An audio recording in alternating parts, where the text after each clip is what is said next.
حدیث شریف میں آتا ہے کہ جو شخص دن میں 3 مرتبہ صبح اور 3 مرتبہ شام درود پاک پڑھے گا، اللہ رب العزت اپنے حبیب کے صدقے سے اس شخص کے اس دن اور اس رات کے گناہ کو بخش دیتا ہے۔ سبحان اللہ۔ اسی لیے درود شریف پڑھنے میں کنجوسی نہ کریں۔ آئیے ہم اور آپ مل کر ایک مرتبہ پھر باؤ سے بلند درود شریف پڑھیے اللہم صلی علی سیدنا شفیعنا حبیبنا نبینا مولانا محمد بارک وسلم صلاۃ و سلام علیک یا رسول اللہ صلی اللہ تعالی علیہ وسلم۔ ہم سبوں کو معلوم ہی ہے کہ میلاد کا مہینہ چل رہا ہے، اور یہ میلاد ایک ایسا میلاد تھا، 1500 سالہ میلاد، یادگار میلاد ہے۔ یہ میلاد ہمیں بہت ساری چیزیں ملی جو حاصل کیے، ماشاءاللہ بہت خوش قسمت ہے۔ اب آئیے میں قرآن کریم کے ایک آیت آپ کے سامنے پیش کیا ہوں۔ اینما تکونوا یدرککم الموت ولو کنتم فی بروج مشیدہ۔ آیت کریمہ کے ترجمہ کرنے سے پہلے آپ حضرات کو میں بتانا چاہتا ہوں کہ آپ 2 چیزیں یاد رکھیں، ایک ہے ایمان، ایک ہے اسلام۔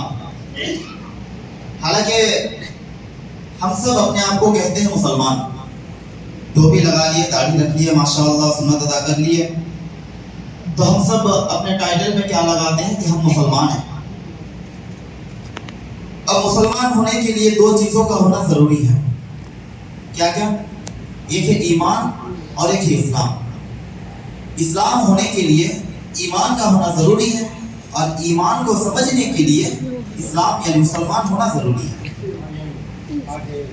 اب ہم یہ چیز سمجھیں گے کیسے کہ جو مسلمان ہیں ان کے پاس ایمان ہے یا نہیں، یا پھر جن کے پاس ایمان ہے وہ مسلمان ہے یا نہیں، یا اسلام میں داخل ہے یا نہیں۔ آیت کریمہ میں ارشاد فرمایا، کنز الایمان خزائن العرفان میں ترجمہ ہے کہ ہر ایک جاندار کو جن کے اندر جان بستی ہو اسے موت آنی ہے۔ بے شک موت برحق ہے، موت سے کوئی چھٹکارا نہیں پا سکتے، چاہے وہ کہیں بھی رہے، دنیا کی کتنی بھی بڑی عمارتیں بنا لے، اس کے اوپر رہے، یا پہاڑ کی اونچائی میں چلے جائے، آپ جہاں کہیں بھی چلے جائیں یا زمین کے اندر چھپ جائے، موت آنی ہے۔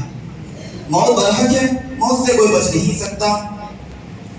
لیکن قرآن کریم میں اور بھی بہت ساری جگہ الگ الگ آیتوں میں ان کی روایتیں ہیں، اور ایک مشہور و معروف آیت ہے، کل نفس ذائقۃ الموت، ہر ایک جاندار کو مرنا ہے، موت کا مزہ چکھنا ہے۔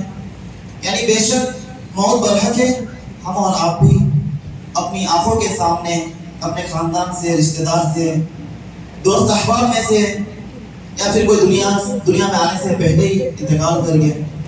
ہم نے ایسی بہت ساری چیزیں دیکھی ہیں، لیکن اب دیکھنا یہ ہے کہ مرنے کے بعد کامیاب کون ہے۔ اب آپ یہ سمجھیں کہ انسان تو دنیا میں رہ کر ترقی کرتے ہیں، زندہ رہ کے کامیاب ہوتے ہیں، لیکن مرنے کے بعد ہی کون کامیاب ہوتے ہیں؟ مرنے کے بعد تو ہم کچھ کر نہیں سکتے، نہ روزہ رکھ سکتے ہیں، نہ نماز پڑھ سکتے ہیں، نہ ہی عبادتیں کر سکتے ہیں۔ موت تک ہی ہم جو کچھ کرنا کر سکتے ہیں، مرنے کے بعد ہم کچھ بھی نہیں کر سکتے۔ لیکن قرآن کریم میں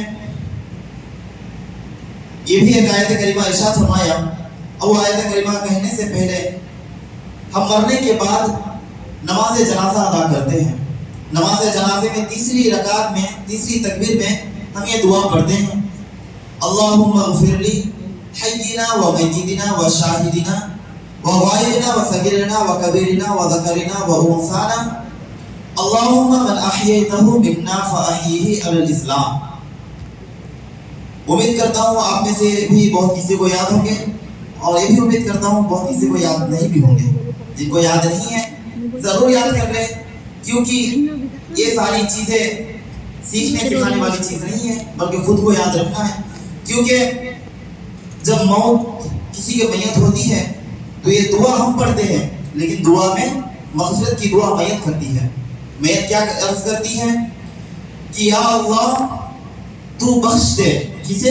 جو ہم میں سے زندہ ہے۔ نماز جنازے میں ہم سب حاضر رہتے ہیں، اسی وقت میت اللہ رب العزت کے بارگاہ میں دعا کرتی ہے کہ اللہ تو اسے بخش دے جو ہم میں سے زندہ ہے، اور تو اسے بھی بخش دے جو ہم میں سے بڑے ہیں، جو ہم میں سے چھوٹے ہیں، جو ہم میں سے بزرگ ہیں۔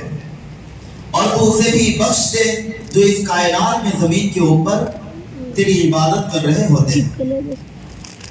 اور پھر ہم سب مل کر نماز جنازے کے بعد میت کو قبرستان لے کے جاتے ہیں دفنانے کے لیے، تدفین کرنے کے لیے لے کے جاتے ہیں۔ پھر جانے کے بعد میت کو قبر میں رکھنے کے بعد 3 کلمات پڑھتے ہیں۔ کیا پڑھتے ہیں؟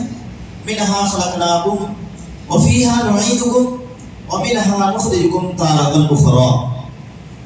پھر اللہ رب العزت اس کلمات کے ترجمہ میں کیا فرماتا ہے کہ منہا خلقناکم، اے انسان تو سن لے، اس کائنات میں رہتے ہوئے اگر کوئی کسی کے اوپر دبدبا ڈالتا ہے یا پھر کسی کی حکومت ہے تو اپنی حکومت کو غلط استعمال میں لگا دیتے ہیں، تو اللہ رب العزت منہا خلقناکم میں ارشاد فرماتا ہے کہ منہا خلقناکم، میں نے تجھے اسی مٹی سے پیدا کیا۔